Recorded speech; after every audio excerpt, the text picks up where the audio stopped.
प्यारी साध संगत जी, आपो अपनी रचना पवित्र करो और गज के आखो धन धन श्री सतगुरु प्रताप ਸਿੰਘ ਜੀ ਮਹਾਰਾਜ। ਅਸੀਂ ਅੱਜ ਇੱਕ ਸਾਖੀ ਆਪ ਜੀ ਨਾਲ ਸ਼ੇਅਰ ਕਰਨ ਜਾ ਰਹੇ ਹਾਂ, ਜਿਸ ਵਿੱਚ ਅਕਾਲ ਪੁਰਖ ਸ੍ਰੀ ਸਤਗੁਰੂ ਪ੍ਰਤਾਪ ਸਿੰਘ ਜੀ ਨੇ ਸੰਤ ਦਲੀਪ ਸਿੰਘ ਜੀ ਦੀ ਇੱਕ ਚੀਤੇ ਤੋਂ ਰੱਖਿਆ ਕੀਤੀ ਔਰ ਇਹ ਸਾਖੀ 1942 ਦੀ ਹੈ ਜੀ। ਆਪਾਂ ਨੂੰ ਸਾਰਿਆਂ ਨੂੰ ਪਤਾ ਹੀ ਹੈ ਕਿ ਸ੍ਰੀ ਸਤਗੁਰੂ ਰਾਮ ਸਿੰਘ ਜੀ ਨੇ ਕਿਸ ਤਰ੍ਹਾਂ ਭਾਈ ਰਾਏ ਸਿੰਘ ਜੀ ਦੀ ਰੱਖਿਆ ਇੱਕ ਭਿਆਨਕ ਸ਼ੇਰ ਤੋਂ ਜੰਗਲ ਦੇ ਵਿੱਚ ਕੀਤੀ ਸੀ, ਜਿਸ ਵੇਲੇ ਭਾਈ ਰਾਏ ਸਿੰਘ ਜੀ ਨੂੰ ਸਤਗੁਰੂ ਜੀ ਨੇ ਮਰਜ਼ਾਦਾ ਲੈਣ ਵਾਸਤੇ ਨੰਦੇੜ ਭੇਜਿਆ ਸੀ। ਆਪਾਂ ਨੂੰ ਪਤਾ ਹੀ ਹੈ ਕਿ ਚੀਤਾ ਇੱਕ ਜੰਗਲੀ ਜਾਨਵਰ ਹੈ, ਜਿਸ ਤੋਂ ਬਚਣਾ ਬਹੁਤ ਹੀ ਮੁਸ਼ਕਲ ਹੈ। ਸਾਧ ਸੰਗਤ ਜੀ, ਆਪਾਂ ਜਿਸ ਤਰ੍ਹਾਂ ਦੇਖਿਆ ਹੈ ਕਿ ਸ੍ਰੀ ਸਤਗੁਰੂ ਰਾਮ ਸਿੰਘ ਜੀ ਨੇ ਭਾਈ ਰਾਏ ਸਿੰਘ ਜੀ ਦੀ ਇੱਕ ਭਿਆਨਕ ਸ਼ੇਰ ਤੋਂ ਰੱਖਿਆ ਕੀਤੀ ਸੀ। ਇਸੇ ਤਰ੍ਹਾਂ ਹੀ ਆਪ ਇਸ ਤਸਵੀਰ ਵਿੱਚ ਵੇਖ ਰਹੇ ਹੋ ਕਿ ਕਿਸ ਤਰ੍ਹਾਂ ਦੀ ਭਿਆਨਕ ਹਨੇਰੀ ਵਾਲੀ ਇੱਕ ਰਾਤ ਹੈ, ਜਿਸ ਵਿੱਚ ਸ੍ਰੀ ਸਤਗੁਰੂ ਪ੍ਰਤਾਪ ਸਿੰਘ ਜੀ ਸੰਤ ਦਲੀਪ ਸਿੰਘ ਜੀ ਦੇ ਇੱਕ ਮੋਢੇ ਤੇ ਹੱਥ ਰੱਖਿਆ ਹੈ ਤੇ ਦੂਸਰਾ ਉਸ ਭਿਆਨਕ ਚੀਤੇ ਤੋਂ ਸੰਤ ਜੀ ਦੀ ਰੱਖਿਆ ਕਰ ਰਹੇ ਹਨ ਜੀ। ਹਾਂਜੀ, ਸਤਿ ਸ੍ਰੀ ਅਕਾਲ। ਸਤਿ ਸ੍ਰੀ ਅਕਾਲ ਜੀ। ਸਾਰਿਆਂ ਦਾ ਬਹੁਤ ਬਹੁਤ ਧੰਨਵਾਦ ਜਿਹੜਾ ਅੱਜ ਸਾਖੀ ਸੁਣਾਉਣ ਦਾ ਮੌਕਾ ਮਿਲਿਆ। ਤੇ ਅੱਜ ਆਪਾਂ ਸਤਿਗੁਰੂ ਜੀ ਦੇ ਬਚਨਾਂ 'ਚ ਵੀ ਸੁਣ ਲਿਆ ਹੈ ਕਿ ਆਪਾਂ ਨੂੰ ਸਾਧ ਸੰਗਤ ਕਿਉਂ ਕਰਨੀ ਚਾਹੀਦੀ ਤੇ ਕੀ ਫਲ ਮਿਲਦੇ। ਸੋ ਬੜੀ ਕਿਰਪਾ ਜਿਹੜੀ ਸਾਧ ਸੰਗਤ ਬਹੁਤ ਦੂਰੋਂ ਦੂਰੋਂ ਜੁੜੀ ਹੈ। ਸੋ ਇਹ ਸਾਖੀ ਆਪਾਂ ਸੰਤ ਦਲੀਪ ਸਿੰਘ ਹੁਣਾਂ ਦੀ ਸ਼ੇਅਰ ਕਰਨ ਜਾ ਰਹੇ ਹਾਂ। ਅੱਜ ਸਾਡੇ ਨਾਲ ਜੁੜੇ ਵੀ ਹੋਏ ਆ ਉਹਨਾਂ ਦੇ ਗ੍ਰੈਂਡਸਨ ਮਨਮੋਹਨ ਸਿੰਘ ਤੇ ਉਹਨਾਂ ਦੀ ਲੜਕੀ ਮਨਪ੍ਰੀਤ ਕੌਰ। ਉਹਨਾਂ ਨੂੰ ਬਾਅਦ ਵਿੱਚ ਆਪਾਂ ਉਹਨਾਂ ਦੇ ਦਰਸ਼ਨ ਕਰਾਂਗੇ। ਤੇ ਸਭ ਤੋਂ ਪਹਿਲਾਂ ਮੈਂ ਨਾ ਗੁਰਿੰਦਰ ਕੌਰ ਜਿਹੜੀ ਸਾਡੀ ਬੇਟੀ ਇੱਥੇ ਆਇਰਲੈਂਡ ਹੈ, ਉਹਨੂੰ ਮੈਂ ਕਹਿਣਾ ਕਿ ਥੋੜਾ ਜਿਹਾ ਉਹਨਾਂ ਦੀ ਵੀ ਕੁਝ ਰਿਸ਼ਤੇਦਾਰੀ ਹੈਗੀ ਹੈ ਸੰਤ ਦਲੀਪ ਸਿੰਘ ਉਹਨਾਂ ਨਾਲ, ਤੇ ਉਹ ਥੋੜਾ ਜਿਹਾ ਆਪਣਾ ਦੱਸ ਦੇਣ ਤੇ ਫਿਰ ਆਪਾਂ ਸਾਖੀ ਸ਼ੁਰੂ ਕਰਦੇ ਹਾਂ। ਗੁਰਿੰਦਰ ਕਰ ਲਓ। ਉਹ ਲਾਈਨ ਤੇ ਨਹੀਂ ਆਏ ਹਲੇ।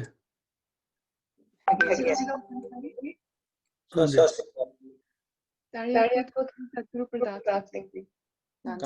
ਧੰਨ ਸਤਿਗੁਰੂ ਪ੍ਰਤਾਪ ਸਿੰਘ ਜੀ। ਸੰਗਤ ਜੀ, ਜਿੱਦਾਂ ਮਾਮਾ ਜੀ ਨੇ ਦੱਸਿਆ ਕਿ ਕਿੱਦਾਂ ਸਤਿਗੁਰੂ ਪ੍ਰਤਾਪ ਸਿੰਘ ਜੀ ਨੇ ਭਾਈ ਰਾਏ ਸਿੰਘ ਜੀ ਦੀ ਇੱਕ ਸ਼ੇਰ ਤੋਂ ਰੱਖਿਆ ਕੀਤੀ ਸੀਗੀ, ਉਸੇ ਤਰ੍ਹਾਂ ਸਾਨੂੰ ਸਭ ਨੂੰ ਪਤਾ ਆ, ਹਨਾ। ਪਰ ਸਾਨੂੰ ਸਤਿਗੁਰੂ ਪ੍ਰਤਾਪ ਸਿੰਘ ਜੀ ਨੇ ਕਿੱਦਾਂ ਸੰਤ ਦਲੀਪ ਸਿੰਘ ਜੀ ਨੂੰ ਬਚਾਇਆ ਸੀ, ਉਹਦੇ ਬਾਰੇ ਬਹੁਤ ਘੱਟ ਪਤਾ ਹੈ, ਬਹੁਤ ਘੱਟ ਲੋਕਾਂ ਨੂੰ।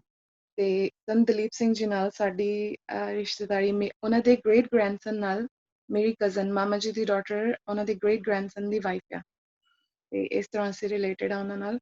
ਤੇ ਉਹਨਾਂ ਦੇ ਸਨ ਨੇ ਮਾਮਾ ਜੀ ਨਾਲ ਸਾਰਾ ਕੋਤਕ ਸ਼ੇਅਰ ਕੀਤਾ ਸੀ, ਤੇ ਹੁਣ ਮਾਮਾ ਜੀ ਤੁਹਾਨੂੰ ਸਾਰਾ ਕੁਝ ਡਿਟੇਲ ਚ ਦੱਸਣਗੇ। ਸਤਿ ਸ਼੍ਰੀ ਅਕਾਲ ਜੀ। ਸਤਿ ਸ਼੍ਰੀ ਅਕਾਲ ਜੀ। ਸੋ ਇਹ ਜਿਹੜਾ ਵਾਕਿਆ ਮੈਂ ਸੁਣਾਉਣ ਜਾ ਰਿਹਾ, ਇਹ ਅਸੀਂ ਸੰਤ ਦਲੀਪ ਸਿੰਘ ਉਹਨਾਂ ਦੇ ਘਰ ਹਿਸਾਰ ਗਏ ਹਾਂ। ਤੇ ਉਹ ਤੋਂ ਪਹਿਲਾਂ ਥੋੜਾ ਜਿਹਾ ਬੈਕਗਰਾਉਂਡ ਮੈਂ ਦੱਸਣੀ ਚਾਹੁੰਦਾ ਕਿ ਅਸੀਂ ਗਏ ਹੋਏ ਸੀਗੇ, ਹੋਲਾ ਸੀਗਾ ਅੰਮ੍ਰਿਤਸਰ। ਇਹ 2001 ਦੀ ਗੱਲ ਹੈ। ਸੋ ਇਹ ਹੁਣ 20 years ਬੈਕਵਰਡ ਦੀ ਗੱਲ ਕਰ ਰਿਹਾ ਮੈਂ। ਤੇ ਅਸੀਂ ਉੱਥੇ ਹੋਲੇ ਤੋਂ ਬਾਅਦ ਸਤਿਗੁਰੂ ਜਗਜੀਤ ਸਿੰਘ ਜੀ ਦੇ ਦਰਸ਼ਨ ਕਰਨ ਗਏ ਹਾਂ ਅਸੀਂ ਮਸਤਾਨਗੜ੍ਹ ਕੋਠੀ ਦੇ ਵਿੱਚ। ਤੇ ਉੱਥੇ ਸੱਚੇ ਪਾਤਸ਼ਾਹ ਜੀ ਹਾਲੇ ਕਮਰੇ ਸੀਗੀ ਤੇ ਸਾਰੇ ਹੀ ਸਾਧ ਸੰਗਤ ਜਿਹੜੀ ਸੀ ਉਹ ਬਾਹਰ ਉੱਥੇ ਬੈਠੇ ਸੀ ਤੇ ਸਤਿਗੁਰੂ ਜੀ ਦੀ ਉਡੀਕ ਕਰ ਰਹੇ ਸੀ। ਤੇ ਅਸੀਂ ਤਕਰੀਬਨ ਉੱਥੇ 2.5 ਘੰਟੇ ਤੋਂ ਲੈ ਕੇ ਤਕਰੀਬਨ 3 ਘੰਟੇ ਬੈਠੇ ਰਹੇ। ਆਪਾਂ ਨੂੰ ਸਾਰਿਆਂ ਨੂੰ ਪਤਾ ਕਿ ਜਦੋਂ ਆਪਾਂ ਸਤਿਗੁਰੂ ਜੀ ਦੀ ਉਡੀਕ ਕਰਦੇ ਹੁੰਦੇ ਏਅਰਪੋਰਟ ਤੇ ਜਾਂ ਘਰ ਦਰਸ਼ਨ ਦੇਣੇ ਹੋਣ ਜਾਂ ਦੀਵਾਨ ਤੇ ਆਉਣਾ ਹੋਵੇ, ਕਿੰਨੀ ਮਨ ਨੂੰ ਤਾਂਘ ਹੁੰਦੀ ਕਿ ਅਸੀਂ ਦਰਸ਼ਨ ਕਰੀਏ। ਤੇ ਅਸੀਂ ਵੀ ਉੱਥੇ ਬੈਠੇ ਆ ਤੇ ਅਸੀਂ ਤੇ ਛੁੱਟੀ ਲੈਣੀ ਸੀ ਕਿ ਅਸੀਂ ਵਾਪਸ ਜਾਣਾ। ਤੇ ਸਾਡੇ ਨਾਲ ਸੀਗੇ ਸਾਡੇ ਨੈਫਿਊ ਕੁਲਵਿੰਦਰ ਸਿੰਘ ਤੇ ਉਹਨਾਂ ਦੇ ਘਰੋਂ ਹਰਮੀਤ ਕੌਰ। ਤੇ ਉੱਥੇ ਅਸੀਂ ਫਿਰ ਜਦੋਂ ਬੈਠੇ ਵੀ ਸੀਗੇ ਤੇ ਉੱਥੋਂ ਸੱਚਾ ਪਾਤਸ਼ਾਹ ਜੀ ਆਏ। ਸਤਿਗੁਰੂ ਜੀ ਨੇ ਉੱਥੇ ਆਸਣ ਤੇ ਬੈਠੇ ਤੇ ਤਕਰੀਬਨ ਉੱਥੇ ਘੱਟੋ ਘੱਟ 30-40 ਸਰੀਰ ਬੈਠੇ ਸੀਗੇ। ਤੇ ਜਿਨ੍ਹਾਂ ਚੋਂ ਇਹਨਾਂ ਦੇ ਸੰਤ ਦਲੀਪ ਸਿੰਘ ਹੁਣਾਂ ਦੇ ਲੜਕੇ ਸੁਰਿੰਦਰ ਸਿੰਘ ਵੀ ਉੱਥੇ ਬੈਠੇ ਸੀਗੇ। ਤੇ ਅਸੀਂ ਫਿਰ ਜਦੋਂ ਉੱਥੇ ਸਤਿਗੁਰੂ ਜੀ ਨੂੰ ਜਿੱਦਾਂ ਜਿੱਦਾਂ ਸਾਰੇ ਅਰਜ਼ ਕਰਦੇ ਗਏ ਤੇ ਸਾਰੇ ਉੱਠ ਕੇ ਆਪਣੇ ਮੱਥਾ ਟੇਕਿਆ, ਅਰਜ਼ਾਂ ਕੀਤੀਆਂ। ਸੱਚੇ ਪਾਤਸ਼ਾਹ ਜੀ ਤਕਰੀਬਨ 30-40 ਬੰਦਿਆਂ ਦੀਆਂ ਸਾਰਿਆਂ ਦੀਆਂ ਅਰਜ਼ਾਂ ਸੁਣੀਆਂ। ਤੇ ਉੱਥੇ ਅਰਜ਼ਾਂ ਵੀ ਇੱਦਾਂ ਸੀ ਕਿ ਕਿਸੇ ਦੀ ਕੋਠੀ ਨੂੰ ਅੱਗ ਲੱਗ ਗਈ, ਉਹਨਾਂ ਨੂੰ 30,000 ਚਾਹੀਦਾ, ਕਿਸੇ ਨੂੰ ਕੋਈ ਸਤਾਰ ਚਾਹੀਦੀ ਸੀ, ਕਿਸੇ ਨੂੰ ਤਾਉਸ਼ ਚਾਹੀਦਾ ਸੀ। ਤੇ ਸੱਚੇ ਪਾਤਸ਼ਾਹ ਜੀ ਸਾਰਾ ਸੁਣਦੇ ਗਏ। ਤੇ ਉਸ ਤੋਂ ਬਾਅਦ ਫਿਰ ਕੋਈ ਸਿੱਖ ਆਇਆ ਉੱਥੇ, ਤਕਰੀਬਨ ਉਹਨੇ 1 ਲੱਖ ਜਾਂ 2 ਲੱਖ ਰੁਪਈਆ ਮੱਥਾ ਟੇਕਿਆ। ਤੇ ਸਤਿਗੁਰੂ ਜੀ ਨੇ ਪੂਰਬਾ ਜੀ ਨੂੰ ਕਿਹਾ ਕਿ ਇਹ ਮਾਇਆ ਇੱਕ ਪਾਸੇ ਰੱਖੋ। ਤੇ ਜਿੱਦਾਂ ਜਿੱਦਾਂ ਸਾਰਿਆਂ ਦੀ ਮੰਗਾਂ ਸੀਗੀਆਂ, ਸੱਚੇ ਪਾਤਸ਼ਾਹ ਨੇ ਉਹ ਮਾਇਆ ਦੇ ਵਿੱਚੋਂ ਕੱਢ ਕੇ ਸਾਰਿਆਂ ਨੂੰ ਦੇ ਕੇ ਤੇ ਸਾਰਿਆਂ ਨੂੰ ਨਿਹਾਲ ਕੀਤਾ। ਤੇ ਖੈਰ ਅਸੀਂ ਫਿਰ ਉੱਥੋਂ ਥੱਲੇ ਅਸੀਂ ਜਦੋਂ ਉਤਰੇ ਹਾਂ, ਸਾਡੇ ਕੋਲ ਅਸੀਂ ਸੁਮੋ ਕਾਰ ਕੀਤੀ ਹੋਈ ਸੀ, ਟੈਕਸੀ। ਤੇ ਅਸੀਂ ਥੱਲੇ ਜਦੋਂ ਕਾਰ 'ਚ ਬੈਠਣ ਲੱਗੇ ਹਾਂ ਤੇ ਉੱਥੇ ਸਾਨੂੰ ਫਿਰ ਜਿਹੜੇ ਸੰਤ ਸੁਰਿੰਦਰ ਸਿੰਘ ਜੀ, ਜਿਹੜੇ ਸੰਤ ਦਲੀਪ ਸਿੰਘ ਉਹਨਾਂ ਦੇ ਲੜਕੇ ਸੀ, ਉਹ ਸਾਨੂੰ ਮਿਲੇ। ਤੇ ਉਹਨਾਂ ਨੇ ਕਿਹਾ ਕਿ ਤੁਸੀਂ ਜੇ ਉਧਰ ਨੂੰ ਜਾਣਾ ਤੇ ਮੈਨੂੰ ਹਿਸਾਰ ਛੱਡ ਦੋਗੇ। ਤੇ ਅਸੀਂ ਕਿਹਾ ਕਿ ਕੋਈ ਬੈਠੋ ਸੰਤ ਜੀ, ਜ਼ਰੂਰ ਛੱਡਾਂਗੇ। ਤੇ ਜਦੋਂ ਗੱਡੀ 'ਚ ਬੈਠੇ ਆ ਤੇ ਉਹਨਾਂ ਨੇ ਗੱਲ ਸ਼ੁਰੂ ਕੀਤੀ ਉਹਨਾਂ ਦੇ ਪਿਤਾ ਜੀ ਦੀ, ਸੰਤ ਦਲੀਪ ਸਿੰਘ ਦੀ। ਤੇ ਉਹਨਾਂ ਨੇ ਸਾਨੂੰ ਇਹ ਜਿਹੜੀ ਆਪਾਂ ਚੀਤੇ ਦੇ ਰੱਖਿਆ ਕੀਤੀ ਫੋਟੋ ਦਿਖਾਈ ਹੈ, ਉਹ ਵੀ ਉਹਨਾਂ ਨੇ ਸਾਨੂੰ ਦਿਖਾਈ। ਤੇ ਅਸੀਂ ਜਦੋਂ ਦੇਖੀ ਤੇ ਅਸੀਂ ਵੀ ਬੜੇ ਹੈਰਾਨ ਹੋਏ ਕਿ ਇਹ ਸਾਖੀ ਤਾਂ ਅਸੀਂ ਕਦੀ ਸੁਣੀ ਨਹੀਂ। ਤੇ ਅਸੀਂ ਫਿਰ ਉਹਨਾਂ ਦੇ ਜਦੋਂ ਜਾਂਦੇ ਜਾਂਦੇ ਹਿਸਾਰ ਪਹੁੰਚੇ ਤੇ ਅਸੀਂ ਕਿਹਾ ਅਸੀਂ ਵੀ ਸੰਤ ਦਲੀਪ ਸਿੰਘ ਉਹਨਾਂ ਦੇ ਦਰਸ਼ਨ ਕਰਨੇ ਆ। ਤੇ ਜਦੋਂ ਅਸੀਂ ਫਿਰ ਉਹਨਾਂ ਦੇ ਘਰ ਪਹੁੰਚੇ ਹਾਂ ਤੇ ਸੰਤ ਦਲੀਪ ਸਿੰਘ ਜੀ, ਤਕਰੀਬਨ ਉਹਨਾਂ ਦੀ ਉਮਰ 195 ਤੋਂ ਲੈ ਕੇ 100 ਦੇ ਏਟ-ਗੇਟ ਦੇ ਵਿੱਚ ਜ਼ਰੂਰ ਹੋਏਗੀ। ਤੇ ਉਹ ਉੱਥੇ ਬਾਹਰ ਕੁਰਸੀ ਤੇ ਬੈਠੇ ਮਾਲਾ ਬਣਾ ਰਹੇ ਸੀਗੇ। ਤੇ ਅਸੀਂ ਜਦੋਂ ਉਹਨਾਂ ਨੂੰ ਜਾ ਕੇ ਨਮਸਕਾਰ ਕੀਤੀ ਤੇ ਉਹ ਬੜੇ ਖੁਸ਼ ਹੋਏ। ਤੇ ਉਹਨਾਂ ਨੇ ਸਾਨੂੰ ਫਿਰ ਉੱਠੇ ਉੱਥੋਂ, ਇੱਦਾਂ ਉੱਠੇ ਜਿੱਦਾਂ ਨਾ ਬਹੁਤ ਜਿੱਦਾਂ ਕੋਈ ਬਹੁਤ ਨੌਜਵਾਨ ਹੁੰਦਾ। ਤੇ ਉੱਠ ਕੇ ਤੇ ਆਪਣੇ ਕਮਰੇ 'ਚ ਗਏ ਤੇ ਉੱਥੇ ਉਹਨਾਂ ਨੇ ਸਾਨੂੰ ਚਾਹ ਪਾਣੀ ਦੀ, ਉੱਥੇ ਦੁੱਧ ਵਗੈਰਾ ਛਕਾਇਆ ਤੇ ਨਾਲ ਬੈਠੇ। ਤੇ ਉੱਥੇ ਫਿਰ ਉਹਨਾਂ ਨੇ ਸਾਨੂੰ ਆਹ ਸਾਰੀ ਸਾਖੀ ਜਿਹੜੀ ਮੈਂ ਸੁਣਾਉਣ ਜਾ ਰਿਹਾ ਇਹ ਸੁਣਾਈ। ਤੇ ਉਹ ਆਪਾਂ ਸ਼ੇਅਰ ਕਰ ਲੈਂਦੇ ਹਾਂ। ਇਹ ਸਾਖੀ ਜਿਹੜੀ ਹੈ, ਵੈਸੇ ਇਹ ਘਟ ਵਾਸੀ ਦੇ ਵਿੱਚ ਪਾਰਟ 7 ਜਿਹੜਾ ਭਾਗ 7ਵਾਂ, ਉਹਦੇ 'ਚ ਪੇਜ 74 ਤੇ ਹੋਈ ਹੈ। ਤੇ ਜਿਹੜੀ ਇਹ ਘਟ ਵਾਸੀ ਜਸਵੀਰ ਕੌਰ ਜੀ ਉਹਨਾਂ ਨੇ ਲਿਖੀਆਂ, ਇਹਦੇ about 7 ਕੇ 8 ਵੋਲਿਊਮ ਲਿਖੇ ਹੋਏ ਆ, ਸਾਰੇ ਸਤਿਗੁਰੂ ਜਗਜੀਤ ਸਿੰਘ ਦੇ ਕੌਤਕ ਤੇ ਸਤਿਗੁਰੂ ਪ੍ਰਤਾਪ ਸਿੰਘ ਜੀ ਦੇ। ਤੇ ਇਹ ਜਿਹੜੀ ਸਾਖੀ ਆ, ਫਿਰ ਇਹ ਜਿਹੜੇ ਇਹਨਾਂ ਦੇ ਸੰਤ ਦਲੀਪ ਸਿੰਘ ਉਹਨਾਂ ਦੇ ਪੋਤਰੇ ਆ, ਗ੍ਰੈਂਡਸਨ ਪ੍ਰਿਥੀਪਾਲ ਸਿੰਘ, ਉਹਨਾਂ ਨੇ ਇਹ ਲਿਖਵਾਈ ਸੀ। ਇਹ ਇਸ ਤਰ੍ਹਾਂ ਫਿਰ ਦਰਜ ਹੋਈ ਹੈ ਇਹਦੇ 'ਚ। ਸੋ ਆਪਾਂ ਹੁਣ ਇਹ ਸਾਖੀ ਸ਼ੁਰੂ ਕਰਦੇ ਹਾਂ। ਇਹ ਸਾਖੀ ਤਕਰੀਬਨ ਜਾਂਦੀ ਹੈ 1942, ਜਿਸ ਤਰ੍ਹਾਂ ਮੈਂ ਪਹਿਲਾਂ ਦੱਸਿਆ।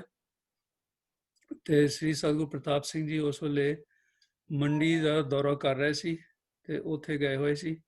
ਤੇ ਉੱਥੇ ਉਹਨਾਂ ਦਾ ਡੇਰਾ ਜਿਹੜਾ, ਉੱਥੇ ਕੋਈ ਦਰਿਆ ਉਹਦੇ ਲਾਗੇ ਕੋਠੀ ਦੇ ਵਿੱਚ ਸਤਿਗੁਰੂ ਜੀ ਦਾ ਡੇਰਾ ਸੀਗਾ।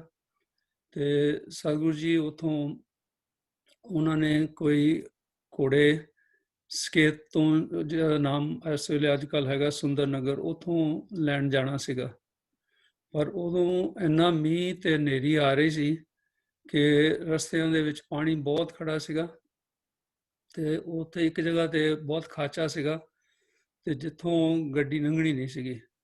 ਤੇ ਉੱਥੋਂ ਫਿਰ ਸਤਿਗੁਰੂ ਜੀ ਨੇ ਉਹਨਾਂ ਨੂੰ ਘੋੜੇ ਤੇ ਲੈਣ ਜਾਣਾ ਸੀ। ਤੇ ਉਹਨਾਂ ਨੇ ਭਾਈ ਗਜਨ ਸਿੰਘ ਦੇ ਜਿਹੜੇ ਸਤਿਗੁਰੂ ਜੀ ਦਾ ਡਰਾਈਵਰ ਸੀਗੇ, ਲਾਲ ਸਿੰਘ ਜੀ, ਉਹਨਾਂ ਦੇ ਭਰਾ ਰਹਿੰਦੇ ਸੀ ਉੱਥੇ, ਗਜਨ ਸਿੰਘ, ਜਿਹੜੇ ਉਹ ਸਕੇਤ ਮੰਡੀ ਤੋਂ ਤਕਰੀਬਨ ਅੱਗੇ 3-4 ਕਿਲੋਮੀਟਰ ਅੱਗੇ ਸੀ ਉਹਨਾਂ ਦਾ ਘਰ। ਤੇ ਉੱਥੋਂ ਘੋੜੇ ਕਲੈਕਟ ਕਰਨੇ ਸੀ, ਪਰ ਰਸਤੇ 'ਚ ਇੰਨਾ ਪਾਣੀ ਹੋਣ ਕਰਕੇ ਗੱਡੀ ਨਹੀਂ ਸੀ ਲੰਘਣੀ ਉੱਥੋਂ।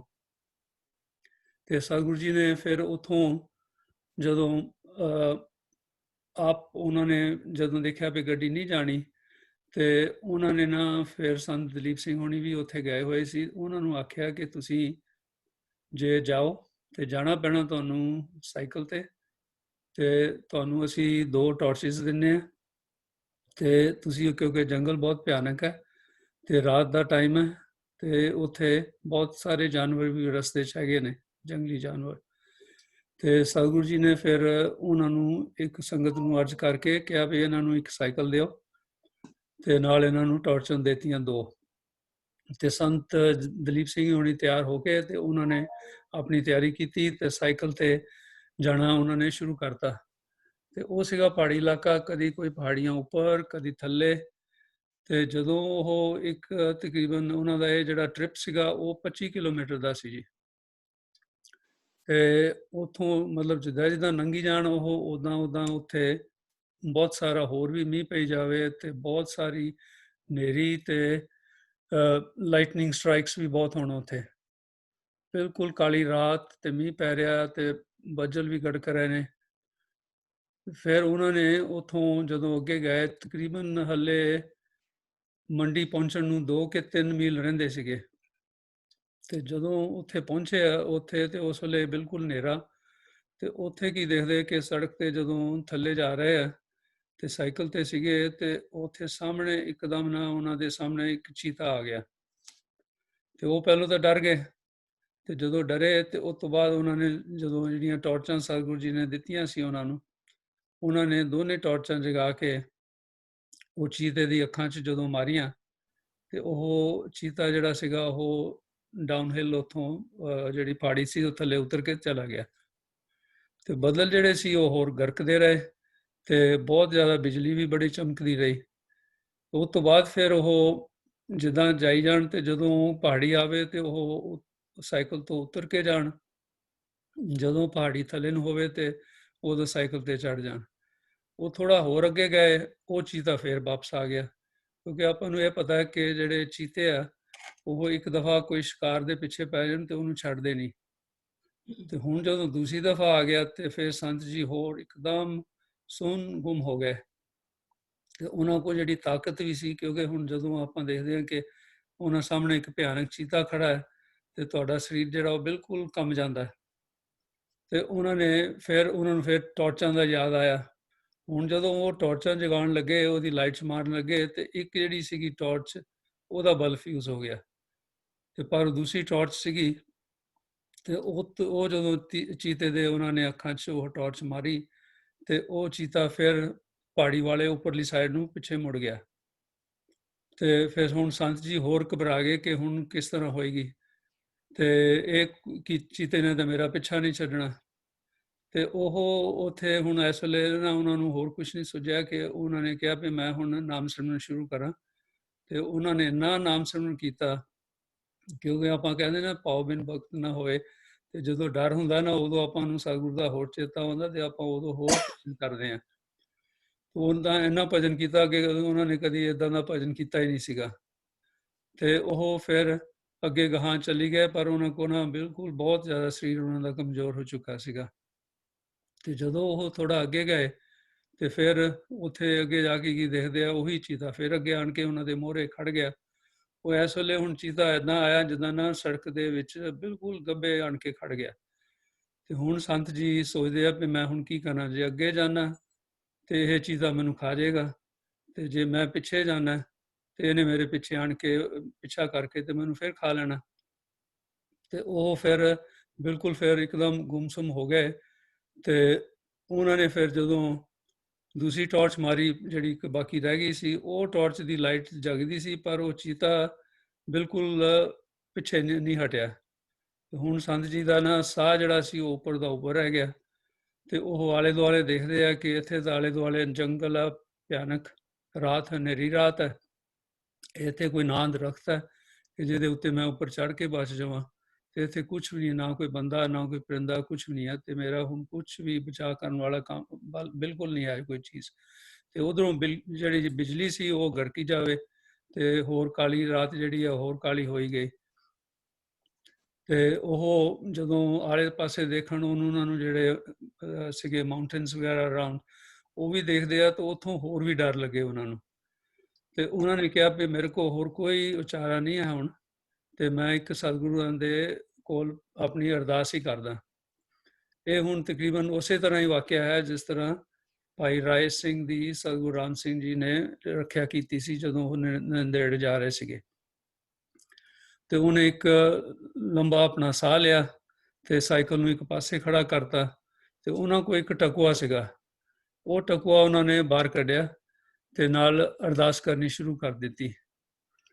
ਉਹ ਜਦੋਂ ਹੁਣ ਅਰਦਾਸ ਸ਼ੁਰੂ ਕੀਤੀ ਉਹਨੇ, ਕਿਉਂਕਿ ਉਸ ਵੇਲੇ ਆਪਾਂ ਦੀ ਜਿਹੜੀ ਅਰਦਾਸ ਵੀ ਹੁੰਦੀ ਹੈ ਉਹ ਆਪਾਂ ਨੂੰ ਪਤਾ ਹੈ ਵੀ ਭਿਆਨਕ ਸਮੇਂ ਆਪਾਂ ਨੂੰ ਸਤਿਗੁਰ ਦੀ ਜ਼ਿਆਦਾ ਯਾਦ ਆਉਂਦੀ ਹੈ, ਤੇ ਪੂਰੀ ਉਹਨਾਂ ਨੇ ਚਿੱਤ ਲਾ ਕੇ ਜਦੋਂ ਅਰਦਾਸ ਸ਼ੁਰੂ ਹੀ ਕੀਤੀ, ਉਸੇ ਵੇਲੇ ਹੀ ਉਹਨਾਂ ਨੂੰ ਜਦੋਂ ਗੁਰੂ ਨਾਨਕ ਦੇਵ ਜੀ ਦਾ ਨਾਮ ਲਿਆ, ਉਦੋਂ ਗੁਰੂ ਨਾਨਕ ਦੇਵ ਜੀ ਦੇ ਦਰਸ਼ਨ ਹੋਏ। ਜਿੱਦਾਂ ਜਿੱਦਾਂ ਸਾਰੇ ਗੁਰੂਆਂ ਦਾ ਉਹ ਨਾਮ ਲੈਂਦੇ ਗਏ, ਉਦਾਂ ਉਦਾਂ ਉਹਨੂੰ ਸਾਰੇ ਗੁਰੂਆਂ ਦੇ ਦਰਸ਼ਨ ਹੁੰਦੇ ਗਏ। ਤੇ ਜਦੋਂ ਉਹ ਅਰਦਾਸ ਉਹਨਾਂ ਦੀ ਪਹੁੰਚੀ ਕਿ ਧੰਨ ਧੰਨ ਸ੍ਰੀ ਸਤਿਗੁਰ ਪ੍ਰਤਾਪ ਸਿੰਘ ਜੀ ਸਹਾਏ, ਸਭ ਥਾਈਂ ਹੋਏ ਸਹਾਏ, ਕਿਉਂਕਿ ਉਸ ਵੇਲੇ ਸਤਿਗੁਰੂ ਜੀ ਗੱਦੀ ਤੇ ਸਨ, ਉਹਨਾਂ ਨੂੰ ਸਭ ਥਾਈਂ ਹੋਏ ਸਹਾਏ ਉਹਨਾਂ ਨੇ ਜਦੋਂ ਆਖਿਆ, ਉਸੇ ਵੇਲੇ ਹੀ ਸਤਿਗੁਰਾਂ ਦੇ ਉਹਨੂੰ ਦਰਸ਼ਨ ਹੋਏ। ਤੇ ਉਸੇ ਵੇਲੇ ਉਹਨੂੰ ਏਦਾਂ ਮਹਿਸੂਸ ਹੋਇਆ ਕਿ ਸਤਿਗੁਰੂ ਜੀ ਨੇ ਆਪਣੀ ਸੱਜੀ ਬਾਂਹ ਉਹਨਾਂ ਦੇ ਖੱਬੇ ਮੋਢੇ ਤੇ ਰੱਖੀ, ਜਿਸ ਤਰ੍ਹਾਂ ਆਪਾਂ ਫੋਟੋ ਦੇ ਵਿੱਚ ਦੇਖਿਆ ਹੈ। ਤੇ ਉਹਨੇ ਫਿਰ ਉਸੇ ਵੇਲੇ ਹੀ ਸਤਿਗੁਰੂ ਜੀ ਦੇ ਚਰਨਾਂ ਤੇ ਮੱਥਾ ਟੇਕਿਆ, ਤੇ ਉਹਦਾ ਇੰਨੀ ਜ਼ਿਆਦਾ ਉਹਨੇ ਬਿਰਤੀ ਨਾਲ ਮੱਥਾ ਟੇਕਿਆ ਕਿ ਉਹਨੂੰ ਪਤਾ ਹੀ ਨਹੀਂ ਕਿ ਮੈਂ ਹੁਣ ਸ਼ੇਰ ਦੇ ਸਾਹਮਣੇ ਹਾਂ ਜਾਂ ਆਪਣੇ ਚੀਤੇ ਦੇ ਸਾਹਮਣੇ ਹਾਂ ਜਾਂ ਕਿ ਕਿੱਥੇ ਆ। ਤੇ ਸਤਿਗੁਰੂ ਜੀ ਨੇ ਕਿਹਾ, ਤੂੰ ਬਿਲਕੁਲ ਚਿੰਤਾ ਨਾ ਕਰ, ਤੇ ਤੂੰ ਬਿਲਕੁਲ, ਅਸੀਂ ਇੱਥੇ ਹੁਣ ਤੇਰੇ ਕੋਲ ਆ ਗਏ ਹਾਂ। ਤੇ ਉਹਨੇ ਫਿਰ ਜਦੋਂ ਇੱਦਾਂ ਮੱਥਾ ਟੇਕ ਕੇ ਜਦੋਂ ਉੱਠਿਆ ਤੇ ਉਹਦੇ ਕੋਲ ਹੁਣ ਤਾਕਤ ਵੀ ਆ ਗਈ ਸੀ। ਤੇ ਜਦੋਂ ਦੇਖਦਾ ਉਹ, ਤੇ ਉੱਥੇ ਨਾ ਉਹ ਚੀਤਾ ਤੇ ਨਾ ਸਤਿਗੁਰੂ ਜੀ ਨੇ। ਤੇ ਉਹ ਤਾਂ ਏਦਾਂ ਡਰ ਰਿਹਾ ਸੀ ਕਿ ਨਾ ਹੁਣ ਮੈਂ ਤਾਂ ਬਿਲਕੁਲ ਬਚਣਾ ਹੀ ਨਹੀਂ ਇੱਥੇ। ਤੇ ਫਿਰ ਉਹਨੇ ਉੱਥੋਂ ਫਿਰ ਉਹ ਅੱਗੇ ਜਦੋਂ ਇਦਾਂ ਹੋ ਗਈ ਤੇ ਚੀਤਾ ਚਲਾ ਗਿਆ, ਤੇ ਉਹ ਫਿਰ ਅੱਗੇ ਗਾਹਾਂ ਗਿਆ। ਉੱਥੇ ਸੀਗੀ ਅੱਗੇ ਜਾ ਕੇ ਸਾਧ ਸੰਗਤ ਜੀ ਇੱਕ ਝੁੱਗੀ ਸੀ ਪੁਲਿਸ ਦੀ। ਤੇ ਪੁਲਿਸ ਨੇ ਜਦੋਂ ਦੇਖਿਆ ਵੀ ਇਹ ਇਕੱਲਾ ਬੰਦਾ ਤੁਰਿਆ ਆ ਰਿਹਾ, ਸਾਈਕਲ ਇਹਦੇ ਕੋਲ ਆ, ਤੇ ਇਹ ਕੌਣ ਹੋਏਗਾ, ਤੇ ਇਹ ਕੋਈ ਸਾਨੂੰ ਜਾਂ ਚੋਰ ਲੱਗਦਾ ਜਾਂ ਕਿਸੇ ਦਾ ਇਹ ਮਰਡਰ ਕਰਕੇ ਆਇਆ। ਤੇ ਉਹਨਾਂ ਨੇ ਉਹਨੂੰ ਫੜ ਲਿਆ। ਤੇ ਉਹ ਜਦੋਂ ਉਹਨਾਂ ਨੇ ਉੱਥੇ ਦੇ ਜਿਹੜਾ ਪੁਲਿਸ ਆਫਿਸਰ ਸੀ ਉਹਦੇ ਕੋਲ ਲੈ ਗਏ, ਤੇ ਉਹਨੇ ਉਹਦੀ ਪੁੱਛਗਿੱਛ ਜਦੋਂ ਕੀਤੀ, ਤੇ ਉਹਨੇ ਦੱਸਿਆ ਕਿ ਮੈਨੂੰ ਸ੍ਰੀ ਸਤਿਗੁਰ ਪ੍ਰਤਾਪ ਸਿੰਘ ਜੀ ਨੇ ਭੇਜਿਆ ਕਿ ਸਕੇਤ ਜਾ ਕੇ ਫਿਰ ਤੂੰ ਉੱਥੋਂ ਘੋੜੇ ਲੈ ਕੇ ਆਉਣੇ ਆ। ਤੇ ਉਹਨੇ ਫਿਰ ਜਿਹੜਾ ਪੁਲਿਸ ਆਫਿਸਰ ਸੀ ਉਹਨੇ ਉੱਤੇ ਥੋੜਾ ਟਰਸਟ ਵੀ ਆ ਗਿਆ, ਤੇ ਉਹ ਕਹਿੰਦਾ ਓਕੇ ਇਹਨੂੰ ਛੱਡ ਦਿਓ, ਪਰ ਇਹਦੀ ਕੋਈ ਨਾ ਜ਼ਮਾਨਤ ਰੱਖ ਲਓ। ਤੇ ਉਹਨਾਂ ਨੇ ਫਿਰ ਉਹਨੇ ਜ਼ਮਾਨਤ ਦੇ ਕੇ ਜਦੋਂ ਛੱਡਿਆ, ਤੇ ਉਹਨੂੰ ਪੁੱਛਿਆ, ਭਾਈ ਤੂੰ ਕਿੱਥੇ ਜਾਣਾ? ਤੇ ਉਹਨੇ ਦੱਸਿਆ ਵੀ ਮੈਂ ਇੱਥੇ ਗਾਹਾਂ ਅੱਗੇ ਕੋਈ ਸਿੱਖ ਰਹਿੰਦੇ ਆ, ਉਹਨਾਂ ਦੀ ਝੁੱਗੀ 'ਚ ਜਾਣਾ। ਤੇ ਹੋਰ ਪੁਲਿਸ ਆਫਿਸਰ ਨੇ ਦੋ ਉਹਦੇ ਨਾਲ ਪੁਲਿਸ ਦੇ ਕੇ ਉਹਨੂੰ ਕਿਹਾ ਵੀ ਤੂੰ ਇਹਨਾਂ ਨੂੰ ਉੱਥੇ ਜਿਹੜੇ ਲਾਲ ਸਿੰਘ ਸੀਗੇ ਜਿਨ੍ਹਾਂ ਦੇ ਸਤਿਗੁਰ ਪ੍ਰਤਾਪ ਸਿੰਘ ਦੇ ਡਰਾਈਵਰ, ਉਹਨਾਂ ਦੇ ਭਰਾ ਉੱਥੇ ਗੱਜਣ ਸਿੰਘ ਰਹਿੰਦੇ ਆ, ਤੇ ਉਹਨਾਂ ਨੂੰ ਜਾ ਕੇ ਇਹਨਾਂ ਨੂੰ ਉੱਥੇ ਛੱਡਿਆ। ਤੇ ਉੱਥੇ ਜਦੋਂ ਪਹੁੰਚੇ, ਉੱਥੇ ਜਾ ਕੇ ਫਿਰ ਸੰਤ ਜੀ ਨੂੰ ਬਹੁਤ ਜ਼ਿਆਦਾ ਹੌਸਲਾ ਆਇਆ। ਉਹਨਾਂ ਨੇ ਉੱਚੀ ਉੱਚੀ ਪੁਕਾਰਿਆ ਕਿ ਸੰਤ ਜੀ ਦਰਵਾਜ਼ਾ ਖੋਲੋ। ਤੇ ਉੱਥੋਂ ਅੱਗੇ ਨਿਕਲੇ ਪ੍ਰੀਤਮ ਸਿੰਘ ਪੱਤੀ ਵਾਲੇ ਲਿਖਿਆ ਉੱਥੇ, ਇਹ ਨਹੀਂ ਮੈਨੂੰ ਪਤਾ ਕਿ ਇਹ ਪੱਦੀ ਵਾਲੇ ਨੇ ਕਿ ਜਾਂ ਪੱਤੀ ਵਾਲੇ ਨੇ। ਉਹ ਬਾਹਰ ਨਿਕਲੇ ਤੇ ਉਹਨਾਂ ਨੇ ਦੱਸਿਆ ਸਾਰੀ ਵਾਰਤਾ ਕਿ ਇੱਦਾਂ ਦਾ ਸਤਿਗੁਰੂ ਜੀ ਨੇ ਆਉਣਾ, ਤੇ ਕੱਲ ਨੂੰ ਸਵੇਰੇ ਆਉਣਾ, ਤੇ ਆਪਾਂ ਗੱਜਣ ਸਿੰਘ ਹੁਣਾਂ ਨੂੰ ਮਿਲਣਾ, ਉੱਥੋਂ ਆਪਾਂ ਘੋੜੇ ਲੈਣੇ ਆ। ਤੇ ਉਹਨਾਂ ਨੇ ਪ੍ਰੀਤਮ ਸਿੰਘ ਪੱਤੀ ਵਾਲੇ ਨੇ ਕਿਹਾ ਚਲੋ ਆਪਾਂ ਚੱਲਦੇ ਹਾਂ ਉੱਥੇ। ਤੇ ਉਹਨਾਂ ਨੇ ਆਪਣੀ ਲਾਟਨ, ਹੁਣ ਉਹ ਟਾਈਮਾਂ ਦੇ ਵਿੱਚ ਲਾਟਨਾਂ ਹੁੰਦੀਆਂ ਸੀ ਜਿਹੜੀਆਂ ਉਹ ਜਗਦੀਆਂ ਹੁੰਦੀਆਂ ਸੀ ਬੱਤੀ ਵਾਲੀਆਂ, ਤੇ ਉਹ ਉਹਨਾਂ ਨੇ ਆਪਣੇ ਹੱਥ ਲਈ। ਤੇ ਉਹ ਜਿੱਦਾਂ ਜਿੱਦਾਂ ਤੁਰੇ ਜਾਂਦੇ ਆ ਸਾਧ ਸੰਗਤ ਜੀ, ਉਦਾਂ ਦਾ ਉਹਨਾਂ ਨੂੰ ਘੋੜਿਆਂ ਦੀ ਖੁਰਾਂ ਦੀ ਆਵਾਜ਼ ਨਾਲ ਨਾਲ ਆਈ ਜਾ ਰਹੀ ਹੈ। ਤੇ ਜਦੋਂ ਖੜਦੇ ਆ ਦੇਖਣ ਨੂੰ ਵੀ ਕਿੱਥੇ ਆ ਘੋੜੇ, ਉਦੋਂ ਹਟ ਜਾਂਦੀ ਹੈ।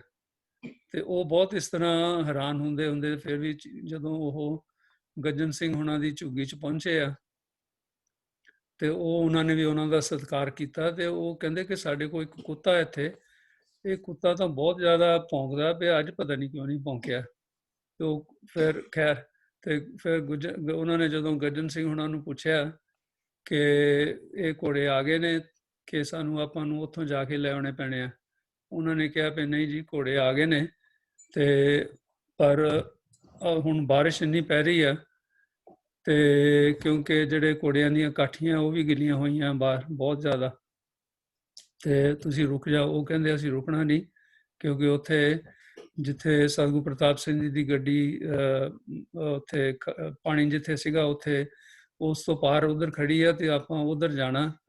ਤੇ ਫਿਰ ਉਹ ਕਹਿੰਦੇ ਵੀ ਚਲੋ ਆਪਾਂ ਸਤਿਗੁਰੂ ਜੀ ਨੂੰ ਟੈਲੀਫੋਨ ਕਰ ਲਈਏ। ਹੁਣ ਟੈਲੀਫੋਨ ਵੀ ਜਾ ਕੇ ਪੋਸਟ ਆਫਿਸ ਜਿੱਦਾਂ ਹੁੰਦੇ ਆ ਉੱਥੇ ਕਰਨਾ ਸੀ। ਜਦੋਂ ਉੱਥੇ ਗਏ, ਟੈਲੀਫੋਨਾਂ ਦੀਆਂ ਤਾਰਾਂ ਟੁੱਟੀਆਂ ਹੋਈਆਂ ਸੀਗੀਆਂ ਤੇ ਉਹਨਾਂ ਨੇ ਕਿਹਾ ਵੀ ਆਪਾਂ ਹੁਣ ਚੱਲਦੇ ਹੀ ਆ।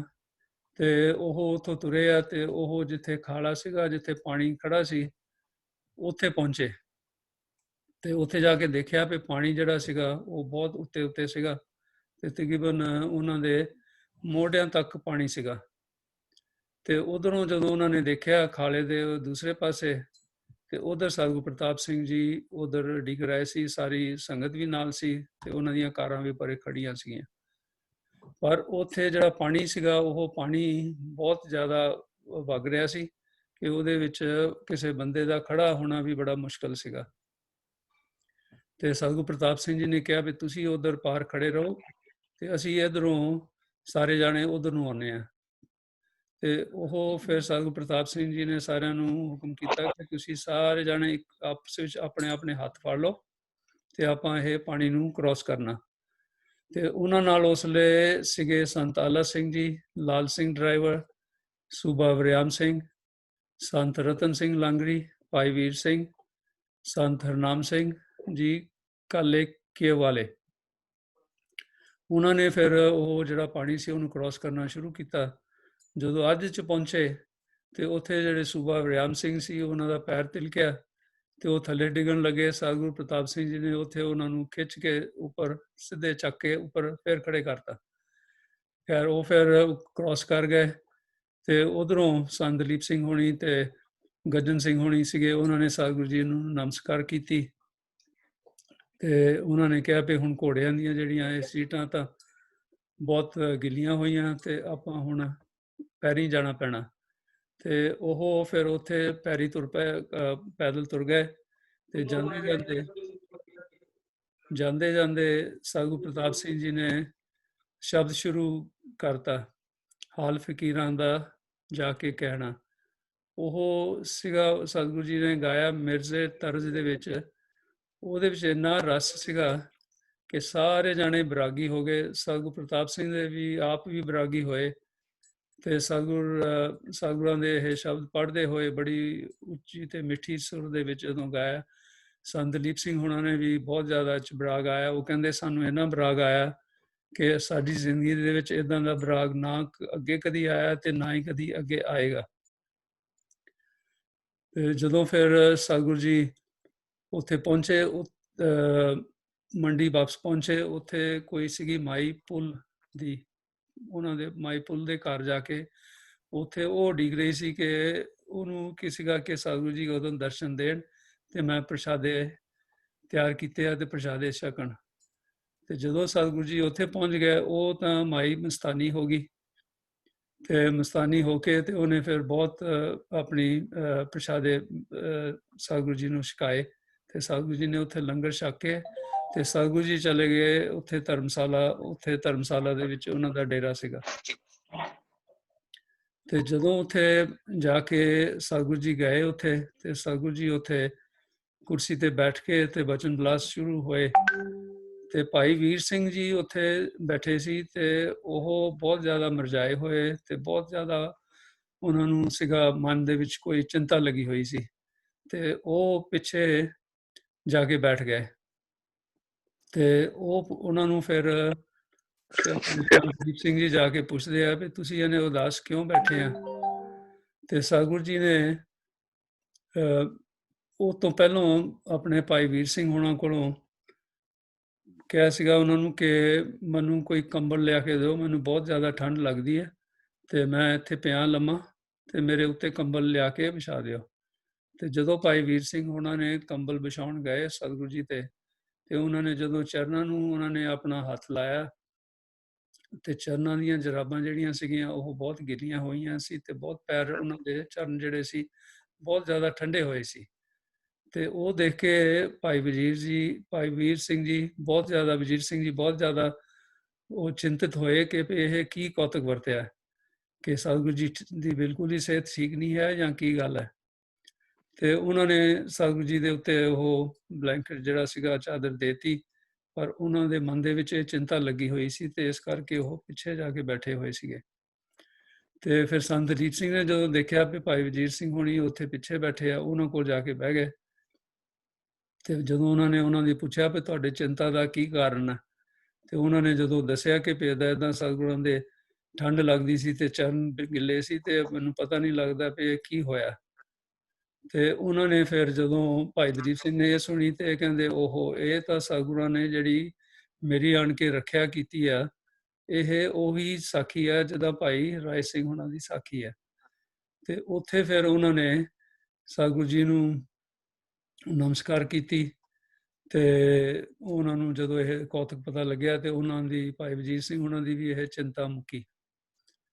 ਸੋ ਇਹ ਹੈਗੀ ਸਾਖੀ। ਹੁਣ ਜਿਹੜੀ ਆਪਾਂ ਸਾਖੀ ਸੁਣੀ ਹੈ, ਇਹ ਤਕਰੀਬਨ ਤੁਸੀਂ ਦੇਖ ਲਓ ਕਿ ਸੰਤ ਦਲੀਪ ਸਿੰਘ ਉਹਨਾਂ ਦਾ 25 ਕਿਲੋਮੀਟਰ ਦਾ ਜਿਹੜਾ ਸਫ਼ਰ ਸੀਗਾ, ਕਿੰਨਾ ਭਿਆਨਕ ਰਾਤ ਸੀਗੀ, ਕਿੰਨਾ ਉੱਥੇ ਮੀਂਹ ਹਨੇਰੀ ਤੇ ਬੱਦਲ ਗੜਕ ਰਹੇ ਸੀਗੇ, ਤੇ ਉਤੋਂ ਕਿਸ ਤਰ੍ਹਾਂ ਇਹਨਾਂ ਦੀ ਉਹਨਾਂ ਨੇ ਰੱਖਿਆ ਕੀਤੀ ਹੈ। ਸੋ ਸਾਰੇ ਆਖੋ ਧੰਨ ਧੰਨ ਸ੍ਰੀ ਸਤਿਗੁਰੂ ਪ੍ਰਤਾਪ ਸਿੰਘ ਜੀ। ਪ੍ਰਤਾਪ ਸਿੰਘ ਜੀ। ਹੁਣ ਆਪਣੇ ਮਨਮੋਹਨ ਸਿੰਘ ਉਹਨਾਂ ਦੇ ਜਿਹੜੇ ਗ੍ਰੈਂਡਸਨ ਹੈ, ਕਿਉਂਕਿ ਭਾਈ ਜਿਹੜੇ ਆ ਉਹਨਾਂ ਦੇ ਲੜਕੇ ਸੁਰਿੰਦਰ ਸਿੰਘ, ਇਹਨਾਂ ਦੇ ਮਤਲਬ ਸੰਤ ਦਲੀਪ ਸਿੰਘ ਉਹਨਾਂ ਦੇ 3 ਲੜਕੇ ਸੀ, ਉਹ ਤਾਂ ਸਾਰੇ ਗੁਜ਼ਰ ਚੁੱਕੇ ਨੇ। ਤੇ ਇਹਨਾਂ ਦੇ ਆਪਾਂ ਦਰਸ਼ਨ ਕਰਦੇ ਹਾਂ। ਤੇ ਇਹਨਾਂ ਦੀ ਅੱਗੇ ਲੜਕੀ ਆ ਮਨਪ੍ਰੀਤ ਕੌਰ, ਉਹ ਵੀ ਆਈ ਹੈ, ਤੇ ਉਹਨਾਂ ਦੇ ਵੀ ਦਰਸ਼ਨ ਕਰ ਲੈਂਦੇ ਹਾਂ। ਸਤਿ ਸ੍ਰੀ ਅਕਾਲ ਜੀ। ਸਤਿ ਸ੍ਰੀ ਅਕਾਲ। ਹਾਂਜੀ, ਸੰਤ ਮਨਮੋਹਨ ਸਿੰਘ ਜੀ ਦਰਸ਼ਨ ਦਿਓ। ਅਨਮਿਊਟ ਕਰ ਲਓ ਜੀ, ਆਪਣਾ ਫੋਨ ਅਨਮਿਊਟ ਕਰੋ ਜੀ। ਮਨਪ੍ਰੀਤ ਤੁਸੀਂ ਆਪਣਾ ਕਰ ਲਓ ਅਨਮਿਊਟ। ਹਾਂਜੀ ਹਾਂਜੀ, ਸਤਿ ਸ਼੍ਰੀ ਅਕਾਲ। ਸਤਿ ਸ੍ਰੀ ਅਕਾਲ ਜੀ। ਜੀ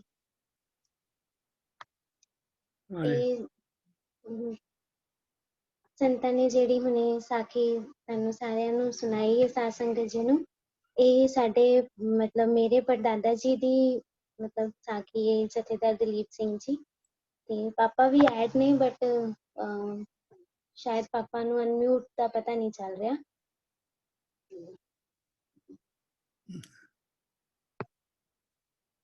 ਹਾਂਜੀ, ਅਨਮਿਊਟ ਕਰ ਲਓ ਜੀ ਸੰਤ ਜੀ, ਮਨਮੋਹਨ ਸਿੰਘ ਜੀ। ਸੰਜੀ ਸਕਰੀਨ ਤੇ ਅਨਮਿਊਟ ਦਾ ਸਾਈਨ ਆਏਗਾ, ਉਹਨੂੰ ਟੈਪ ਕਰ ਲਓ। ਡੈਡੀ, ਡੈਡੀ ਜੀ। कर लिया जी। हाँ जी, हो हाँ गया, जी, हो गया। हाँ जी, अभी जी आवाज आ गई मेरी? हाँ जी, आ हाँ रही है। जी। सत श्री अकाल जी मेरी। ਸਤਿ ਸ਼੍ਰੀ ਅਕਾਲ ਜੀ। ठीक है। जी हाँ जी, बोलो जी, आवाज आ रही जी ਤੁਹਾਡੀ। जी मेरे दादाजी सी के संत दलीप सिंह जी। हाँ जी, ਤੇ ਅਸੀਂ ਉੱਥੇ ਮਤਲਬ ਛੋਟੇ ਹੁੰਦੇ ਸੀਗੇ ਤੇ ਸਾਰੇ ਪੁੱਤਕ ਵੇਖਦੇ ਸੀਗੇ। ਜਦੋਂ ਸੱਚੇ ਪਾਤਸ਼ਾਹ ਜੀ ਨੇ ਆਣਾ ਦਿੱਲੀ, ਜਦੋਂ ਵੀ ਉਹਨਾਂ ਨੇ ਜਾਣਾ ਜੀਵਨਗਰ ਤੋਂ, ਤੇ ਦਲੀਪ ਸਿੰਘ ਦੇ ਘਰ ਇਹ ਜਾਣਾ, ਜਾਂਦੇ ਵਾਰੀ ਵੀ ਤੇ ਆਉਂਦੇ ਵਾਰੀ ਵੀ। ਤੇ ਅਸੀਂ ਛੋਟੇ ਹੁੰਦੇ ਸੀ ਬੜੇ, ਤੇ ਅਸੀਂ ਰੋਜ਼ ਉਹਨਾਂ ਦੇ ਦਰਸ਼ਨ ਕਰਦੇ ਸੀ। ਮਤਲਬ ਮਹੀਨੇ 2 ਵਾਰੀ ਜਾਂ 1 ਵਾਰੀ ਸੱਚੇ ਪਾਤਸ਼ਾਹ ਜੀ ਨੇ ਕਿਰਪਾ ਕਰਨੀ, ਸਾਡੇ ਘਰ ਆਣਾ ਤੇ ਸਾਨੂੰ ਸਾਰਿਆਂ ਨੂੰ ਲਿਆਣ ਕਰਨਾ। ਤੇ ਉਹਨਾਂ ਦੇ ਜਿਹੜੇ ਲੜਕੇ ਸਨ, ਸਭ ਤੋਂ ਵੱਡੇ ਮੇਰੇ ਪਿਤਾ ਜੀ ਸੀਗੇ ਸੰਤ ਸੁਦਰਸ਼ਨ ਸਿੰਘ ਜੀ। ਇਹਨਾਂ ਦਾ ਮੈਂ ਲੜਕਾ ਮਨਮੋਹਨ ਸਿੰਘ, ਮੈਂ ਸਿੱਖਾਂ ਤੋਂ ਵੈਸੇ ਹਿਸਾਰੀ ਸੀਗੇ ਅਸੀਂ। ਤੇ ਉਹਨਾਂ ਦੇ ਮੇਰੇ ਮਾਤਾ ਜੀ ਮੇਰੇ ਕੋਲ ਬੈਠੇ ਨੇ, ਤੇ ਇਹ ਮੇਰੇ ਘਰ ਦੇ ਨੇ, ਤੇ ਮੈਂ ਮਾਤਾ ਜੀ ਦੇ ਦਰਸ਼ਨ ਤੁਹਾਨੂੰ ਕਰਾਉਣੇ ਚਾਹੁੰਦਾ। ਇਹ ਮੇਰੇ ਘਰ ਦੇ ਨੇ, ਤੇ ਮੈਂ ਮਾਤਾ ਜੀ ਕੋਲ ਜਾਣਾ ਤੇ ਮੈਂ ਸਾਧ ਸੰਗਤ ਨੂੰ ਦਰਸ਼ਨ ਕਰਾਉਣਾ ਚਾਹੁੰਦਾ। ਤੇ ਮੇਰੇ ਪਿਤਾ ਜੀ ਐਕਸਪਾਇਰ ਹੋ ਗਏ ਨੇ, ਸੰਤ ਸੁਰਿੰਦਰ ਸਿੰਘ ਜੀ ਐਕਸਪਾਇਰ ਹੋ ਗਏ ਨੇ, ਤੇ ਉਹਨਾਂ ਦੇ ਵਿਚਲੇ ਲੜਕੇ ਸੰਤ ਸੇਵਾ ਸਿੰਘ ਜੀ ਹੈਗੇ ਨੇ, ਤੋਂ ਕੋਈ 2-4 ਕਿਲੋਮੀਟਰ ਦੂਰ ਨੇ। ਤੇ ਅਗਲੀ ਵਾਰੀ ਮੈਂ ਕੋਸ਼ਿਸ਼ ਕਰਾਂਗਾ ਵੀ ਤੁਹਾਨੂੰ ਮੈਂ ਉਹਨਾਂ ਦੇ ਵੀ ਦਰਸ਼ਨ ਕਰਾਵਾਂ। ਤੇ ਅੱਗੋਂ ਕੋਈ ਨਾ ਕੋਈ ਹੋਰ ਜਿਹੜੀ ਕੋਈ ਸਾਖੀ ਹੋਏਗੀ, ਅਸੀਂ ਉਹਨਾਂ ਦੀ ਕਥਾ ਕੋਈ ਜ਼ਰੂਰ ਤੁਹਾਨੂੰ ਕੋਸ਼ਿਸ਼ ਕਰਾਂਗੇ ਦੱਸਾਂਗੇ ਤੇ ਜਿੰਨਾ ਸਾਨੂੰ ਪਤਾ ਹੈ, ਕਿਉਂਕਿ ਛੋਟੇ ਹੁੰਦੇ ਸੀਗੇ ਤੇ ਹੁਣ ਉਹ ਸਾਰੀਆਂ ਜਿਹੜੀਆਂ ਕਥਾਵਾਂ ਹੈਗੀਆਂ ਨੇ ਉਹ ਸਾਰੀਆਂ ਵੀ ਮਤਲਬ ਵੀ ਇੱਥੇ ਕੱਟ ਕੇ ਵਾਸੀ ਹੈਗੀਆਂ ਨੇ ਤੇ ਉਸ ਦਾ ਪ੍ਰਮਾਣ ਹੈਗਾ ਕਿ ਅਸੀਂ ਤੁਹਾਨੂੰ ਸੰਗਤ ਜੀ ਸਾਧ ਸੰਗਤ ਜਿਹੜੇ ਹੈਗੇ ਦੱਸਣ ਜੀ ਆਪਣੇ ਸੰਤ ਪਰਮਜੀਤ ਸਿੰਘ ਜੀ ਇਹ ਤੁਹਾਨੂੰ ਦੱਸਣਗੇ ਤੇ ਕੋਸ਼ਿਸ਼ ਕਰਾਂਗੇ। ਮਾਤਾ ਜੀ ਕੱਪੜਾ ਲਓ ਸਿਰ ਤੇ। ਇਹ ਮੇਰੇ ਮਾਤਾ ਜੀ ਨੇ ਸੀ, ਇਹਨਾਂ ਨੂੰ ਸਾਰੀ ਸਾਧ ਸੰਗਤ ਦਰਸ਼ਨ ਦੇਵੇ ਤੇ ਇਹਨਾਂ ਦੇ ਦਰਸ਼ਨ ਕਰੋ। ਇਹ ਸਾਡੇ ਥੋੜੇ ਬਿਮਾਰ ਰਹਿੰਦੇ ਨੇ ਤੇ ਅਸੀਂ ਦਾ ਬੋਲੋ ਮਾਤਾ ਜੀ। ਸਤਿ ਸ਼੍ਰੀ ਅਕਾਲ ਜੀ। ਹਾਂਜੀ, ਸਤਿ ਸ਼੍ਰੀ ਅਕਾਲ। ਸਤਿ ਸ਼੍ਰੀ ਅਕਾਲ। ਇਹ ਸੰਤ ਸੁਦਰਸ਼ਨ ਸਿੰਘ ਜੀ ਦੇ ਘਰੋਂ ਸਭ ਤੋਂ ਵੱਡੇ ਲੜਕੇ ਸਨ ਆਪਣੇ ਸੰਤ ਦਲੀਪ ਸਿੰਘ ਜੀ ਦੇ ਮੇਰੇ ਪਿਤਾ ਜੀ ਤੇ ਮਾਤਾ ਜੀ ਨੇ ਹਾਂਜੀ, ਚਲੋ। ਥੋੜੇ ਬਿਮਾਰ ਰਹਿੰਦੇ ਨੇ ਜੀ ਤੇ ਇਹਨਾਂ ਨੂੰ ਹੁਣ ਮੈਂ ਬਿਠਾਇਆ, ਥੋੜਾ ਸਮਾਂ ਲੱਗ ਗਿਆ। ਹਾਂਜੀ, ਅਸੀਂ ਚਾਹੁੰਦੇ ਹਾਂ ਤੇ ਮੇਰੇ ਹੋਰ ਵੀ ਸਾਡੇ ਭੈਣ ਭਰਾ ਜੁੜੇ ਹੋਏ ਨੇ, ਪਰ ਅੱਜ ਐਟ ਟਾਈਮ ਕਰਕੇ ਨਾ ਥੋੜਾ ਜਿਹਾ ਬਈ ਕਿਸੇ ਦਾ ਫੋਨ ਚੱਲਿਆ, ਕਿਸੇ ਦਾ ਨਹੀਂ ਚੱਲਿਆ, ਕੋਈ ਡਾਊਨਲੋਡ ਕਰ ਸਕਿਆ ਐਪ ਨੂੰ, ਕੋਈ ਨਹੀਂ ਕਰ ਸਕਿਆ। ਤੇ ਮੇਰੀ ਕੋਸ਼ਿਸ਼ ਹੋਏਗੀ ਵੀ ਅਗਲੀ ਵਾਰੀ ਮੇਰੇ ਪਰਿਵਾਰ ਚ ਜਿੰਨੇ ਵੀ ਲੋਕ ਨੇ ਸਾਰੇ ਨਾਲ ਜੁੜ ਜਾਣਗੇ। ਹਾਂਜੀ। ਸਾਂਝੀ ਤੁਸੀਂ ਕਿੰਨੀ ਦੇਰ ਬਾਅਦ ਇਹ ਸਾਖੀ ਸੁਣੀ ਆ ਜੀ? ਇਹ ਸਾਖੀ ਅਸੀਂ ਘਰ ਤੇ ਰੋਜ਼ ਹੀ ਲਗਭਗ ਕਰਦੇ ਨੇ ਜਾਂ ਆਪਸ ਵਿੱਚ ਇਕੱਠੇ ਬੈਠਦੇ ਆ ਹਾਂਜੀ, ਤੇ ਜਦੋਂ ਵੀ ਕੋਈ ਰਿਸ਼ਤਾ ਅਸੀਂ ਇਕੱਠੇ ਹੁੰਦੇ ਆ ਤੇ ਇਹ ਸਾਖੀ ਜ਼ਰੂਰ ਸਾਡੇ ਘਰ ਵਿੱਚ ਦੱਸੀ ਜਾਂਦੀ ਹੈ, ਪੁੱਛੀ ਜਾਂਦੀ ਹੈ। ਕਦੇ ਕੋਈ ਬੱਚੇ ਨੂੰ ਸੁਣਾਉਂਦੇ ਆ ਜਾਂ ਆਪਸ ਵਿੱਚ ਵੈਸੇ ਹੀ ਬੈਠ ਕੇ ਅਸੀਂ ਆਪਣੇ ਦਾਦਾ ਜੀ ਦੀ ਗੱਲ ਕਰਨੇ ਆ ਵੀ ਦੇਖੋ ਕਿੰਨੇ ਸੰਤ ਉਹ ਮਹਾਨ ਸੀਗੇ। ਤੇ ਮੈਂ ਉਹਨਾਂ ਬਾਰੇ ਇੱਕ ਗੱਲ ਹੋਰ ਤੁਹਾਨੂੰ ਦੱਸਣੀ ਚਾਹਾਂਗਾ, ਜਿਹੜੀ ਤੁਸੀਂ ਵਿੱਚ ਅੱਜ ਕੀਤੀ ਨਾ ਬਈ ਇੱਕਦਮ ਜਵਾਨਾਂ ਵਾਂਗੂ ਉੱਠਿਆ ਜਦੋਂ ਤੁਸੀਂ ਉੱਥੇ ਪਹੁੰਚੇ ਹਿਸਾਰ। ਹਾਂਜੀ, ਹਾਂਜੀ, ਤੇ ਇਹ ਬਿਲਕੁਲ ਗੱਲ ਸੱਚ ਹੈ ਵੀ ਉਹ ਜਦੋਂ 108 ਸਾਲ ਦੇ ਹੋ ਗਏ ਸਨ, ਉਹਨਾਂ ਚ ਉਦੋਂ ਵੀ ਮਤਲਬ ਇੱਕ 30-40 ਸਾਲ ਵਾਲੇ ਯੁਵਾ ਦੀ ਇੱਕ એનર્ਜੀ ਸੀ। ਹਾਂਜੀ, ਤੇ ਜਿੱਦਣ ਉਹ ਐਕਸਪਾਇਰ ਹੋਏ ਨੇ ਉਸ ਦਿਨ ਵੀ ਉਹਨਾਂ ਨੇ ਸਵੇਰੇ ਉੱਠ ਕੇ ਆਪਣਾ ਪੂਰਾ ਨਿਤਨੇਮ ਇਸ਼ਨਾਨ ਪਾਣੀ ਕਰਕੇ ਨਿਤਨੇਮ ਕਰਕੇ ਤੇ ਫਿਰ ਉਹ ਮਤਲਬ ਆਪਣੇ ਉਹਨਾਂ ਨੇ ਪ੍ਰਾਣ ਤਿਆਗੇ ਨੇ। ਆਪਣਾ ਪੂਰਾ ਟਾਈਮ ਜੇ 6-6:30 ਵਜੇ ਅਰਦਾਸ ਕਰਦੇ ਹੁੰਦੇ ਸਨ, ਉਸ ਅਰਦਾਸ ਤੋਂ ਬਾਅਦ ਹੀ ਮਤਲਬ ਉਹਨਾਂ ਨੇ ਚੜਾਈ ਕੀਤੀ ਹੈ। ਹਾਂਜੀ, ਹਾਂਜੀ, ਤੇ ਇਹ ਲਾਸਟ ਦਿਨ ਦੀ ਉਹਨਾਂ ਦੀ ਇਹ ਸਾਡੀ ਗੱਲਬਾਤ ਸੀਗੀ ਤੇ ਸਾਨੂੰ ਬਹੁਤ ਅੱਛਾ ਲੱਗਾ ਹੈ। ਤੇ ਅੱਜ ਸਾਰੀ ਸਾਧ ਸੰਗਤ ਜੁੜੀ ਹੈ ਸਾਡੇ ਨਾਲ ਤੇ ਸਾਨੂੰ ਵੀ ਦਰਸ਼ਨ ਦਾ ਮੌਕਾ ਮਿਲਿਆ ਸਾਧ ਸੰਗਤ ਦਾ। ਤੇ ਮੈਂ ਤੁਹਾਡਾ ਵੀ ਬੜਾ ਧੰਨਵਾਦ ਕਰਨਾ ਸੰਤ ਪਰਮਜੀਤ ਸਿੰਘ ਜੀ, ਆਪ ਜੀ ਨੇ ਸੰਪਰਕ ਕੀਤਾ ਸਾਡੇ ਨਾਲ, ਸਾਨੂੰ ਨਾਲ ਜੋੜਿਆ। ਤੇ ਮੈਂ ਬਾਕੀ ਹੋਰ ਕੋਸ਼ਿਸ਼ ਕਰਾਂਗਾ ਜਿੰਨੇ ਵੀ ਸਾਡੇ ਪਰਿਵਾਰ ਚ ਹੈਗੇ ਨੇ, ਮੇਰੀਆਂ ਭੈਣਾਂ ਨੇ, ਮੇਰੇ ਹੋਰ ਰਿਸ਼ਤੇਦਾਰ ਨੇ, ਸਾਰਿਆਂ ਨੂੰ ਮੈਂ ਅੱਜ ਜੋੜਨ ਦੀ ਕੋਸ਼ਿਸ਼ ਕੀਤੀ। ਸਾਰਿਆਂ ਨੂੰ ਮੈਂ ਸਵੇਰੇ 8 ਵਜੇ ਲੱਗਾ ਹੋਇਆ ਸਾਰਿਆਂ ਨੂੰ ਜੋੜਨ, ਪਰ ਕਿਸੇ ਦਾ ਫੋਨ ਜੁੜਿਆ, ਕਿਸੇ ਦਾ ਨਹੀਂ ਜੁੜਿਆ। ਹਾਂਜੀ, ਤੇ ਹੁਣ ਆਪਣੀ ਗੱਲਬਾਤ ਦੇ ਸਾਰੇ ਸੁਣਦੇ ਕਈਆਂ ਦੇ ਵਿੱਚ ਫੋਨ ਆਏ। ਬਹੁਤ ਸਾਂਝੀ, ਬਹੁਤ ਜ਼ਿਆਦਾ ਕਿਰਪਾ। ਸਾਨੂੰ ਤੇ ਜਿਹੜੇ ਉਹਨਾਂ ਦੇ ਹੱਥਾਂ ਦੇ ਸਗਰ ਪਾਰੇ ਛਕਾਏ ਸੀ ਉਹਨਾਂ ਨੇ, ਉਹਦਾ ਸਵਾਦ ਅੱਛਾ ਅਜੇ ਵੀ ਆ ਰਿਹਾ। ਸੋ ਤੁਹਾਡਾ ਬਹੁਤ ਬਹੁਤ ਧੰਨਵਾਦ ਹੈ। ਤੇ ਹੁਣ ਟਾਈਮ ਵੀ ਅੱਜ ਹੋ ਗਿਆ ਤੇ ਤੁਹਾਡੇ ਦਰਸ਼ਨ ਕਰਾਂਗੇ, ਕਿਉਂਕਿ ਘੱਟ ਵਾਸੀ ਦੇ ਵਿੱਚ ਜਿੱਦਾਂ ਸੰਤਾਂ ਨੇ ਦੱਸਿਆ ਇਹਨਾਂ ਦੇ ਸੰਤ ਦਲੀਪ ਸਿੰਘ ਦੀਆਂ ਤਕਰੀਬਨ 4 ਕਥਾ ਉਹਨਾਂ ਦੀਆਂ ਸਾਖੀਆਂ ਹੈਗੀਆਂ ਨੇ। ਤੇ ਮੈਨੂੰ ਲੱਗਦਾ ਉਹ ਨੈਕਸਟ ਟਾਈਮ ਮਨਪ੍ਰੀਤ ਆਪਣੀ ਬੇਟੀ ਨਾਲ ਜਿਹੜੀ ਜੁਆਇਨ ਇਹਨਾਂ ਦੀ ਕਰ ਰਹੀ ਹੈ, ਉਹਨੂੰ ਆਖਾਂਗੇ ਕਿ ਉਹ ਸੁਣਾਵੇ, ਕਿਉਂਕਿ ਜਿਹੜੇ ਆਪਣੇ ਪਰਿਵਾਰ ਦੀ ਬਚਨ ਆਪ ਦੱਸਣੇ ਆ ਉਹਦਾ ਸਵਾਦ ਕੁਝ ਹੋਰ ਹੀ ਹੁੰਦਾ। ਹਾਂਜੀ, ਚੰਗਾ ਜੀ। ਇੱਕ ਛੋਟੀ ਜਿਹੀ ਬੇਨਤੀ ਹੋਰ ਕਰਾਂਗਾ ਮੈਂ। ਹਾਂਜੀ, ਇਹ ਆਪਣੇ ਜਿਹੜੀ ਬੱਚੀ ਮਨਪ੍ਰੀਤ ਕੌਰ ਹੈ ਤੇ ਮੇਰੀ ਬੇਟੀ ਕਮਾਨ ਕੌਰ ਹੈ, ਇਹ ਦੋਵੇਂ ਭੈਣਾਂ ਮਤਲਬ ਅਸੀਂ ਇੱਕ ਜੱਥੇ ਦਾ ਨਾਂ ਰੱਖਿਆ ਨਾ ਵੀ ਜਿਹੜਾ ਜੈਟ ਰੱਖਿਆ ਆਪਾਂ ਕਥਾ ਕੀਰਤਨ। ਹਾਂਜੀ, ਇਹ ਕਥਾ ਕੀਰਤਨ ਦਾ ਮਤਲਬ ਇਹ ਵੀ ਬੱਚੀਆਂ ਮੇਰੀਆਂ ਜਿਹੜੀਆਂ ਸਭ ਤੋਂ ਵੱਡੀ ਕਿਰਪਾ ਹੈ, ਬਚਪਨ ਤੋਂ ਹੀ ਇਹ ਕੀਰਤਨ ਕਰ ਰਹੀਆਂ ਨੇ, ਸਭ ਦੇ ਪਾਸੇ ਜੁੜੀਆਂ ਨੇ ਨਾਲ। ਸੰਤ ਮਹਿਲ ਸਿੰਘ ਜੀ ਹੈਗੇ ਨੇ ਆਪਣੇ ਸੰਤ ਨਗਰ ਚ, ਉਹਨਾਂ ਦੇ ਪਾਸੇ ਇਹਨਾਂ ਨੇ ਕੀਰਤਨ ਸਿੱਖਿਆ ਹੈ। ਤੇ ਸ੍ਰੀ ਪੈਂਚ ਸਾਹਿਬ ਦੇ ਵਿੱਚ ਸੰਤ ਮਨਮੋਹਨ ਸਿੰਘ ਜੀ ਜਿਹੜੇ ਕੀਰਤਨ ਕਰਦੇ ਹਨ, ਉਹਨਾਂ ਪਾਸੇ ਇਹਨਾਂ ਨੇ ਕੀਰਤਨ ਸਿੱਖਿਆ ਹੈ। ਤੇ ਕੀਰਤਨ ਬੜਾ ਅੱਛਾ ਕਰਦੀਆਂ ਨੇ ਦੋਨੋਂ ਬੱਚੀਆਂ। ਹਾਂਜੀ, ਕੋਈ ਗੱਲ ਨਹੀਂ, ਅਸੀਂ ਇਹਨਾਂ ਦਾ ਕੀਰਤਨ ਵੀ ਨੈਕਸਟ ਟਾਈਮ ਸੁਣਾਂਗੇ। ਸੋ ਬਹੁਤ ਬਹੁਤ ਧੰਨਵਾਦ। ਤੇ ਕਿਰਪਾ ਕਰੇਗੀ ਤੇ ਹੋ ਸਕਦਾ ਇਹਨਾਂ ਦਾ ਮੈਂ ਕੀਰਤਨ ਵੀ ਸਾਰਿਆਂ ਨੂੰ ਮੇਰੀ ਤਰਫ ਤੋਂ ਵੀ ਹਾਂਜੀ ਸਤਿ ਸਤਿ ਸ੍ਰੀ ਸ਼੍ਰੀ ਅਕਾਲ ਅਕਾਲ ਸਾਧ ਜੀ। ਸੰਗਤ ਜੀ। ਹਾਂਜੀ ਸਤਿ ਸ਼੍ਰੀ ਅਕਾਲ ਜੀ, ਸਤਿ ਸ਼੍ਰੀ ਅਕਾਲ, ਸਾਧ ਸੰਗਤ ਜੀ, ਸਤਿ ਸ਼੍ਰੀ ਅਕਾਲ, ਸਾਰਿਆਂ ਨੂੰ ਸਤਿ ਸ਼੍ਰੀ ਅਕਾਲ। ਸਤਿ ਸ੍ਰੀ ਅਕਾਲ ਜੀ। ਹਾਂਜੀ ਬਹੁਤ ਬਹੁਤ ਧੰਨਵਾਦ ਸਾਂਝੀ ਤੁਹਾਡਾ, ਇੰਨੀ ਦੂਰੋਂ ਦੀ ਤੁਸੀਂ ਜੋੜਿਆ ਤੇ ਸਾਰੀ ਸਾਧ ਸੰਗਤ ਨੂੰ ਸਾਖੀ ਸੁਣਾਈ। ਠੀਕ ਹੈ। ਬਹੁਤ ਬਹੁਤ ਧੰਨਵਾਦ ਆਪ ਜੀ ਦਾ। ਜਿਹੜਾ ਪ੍ਰੋਗਰਾਮ ਆ ਪਤਾ ਹੀ ਹੈ ਕਿ ਆਪਣਾ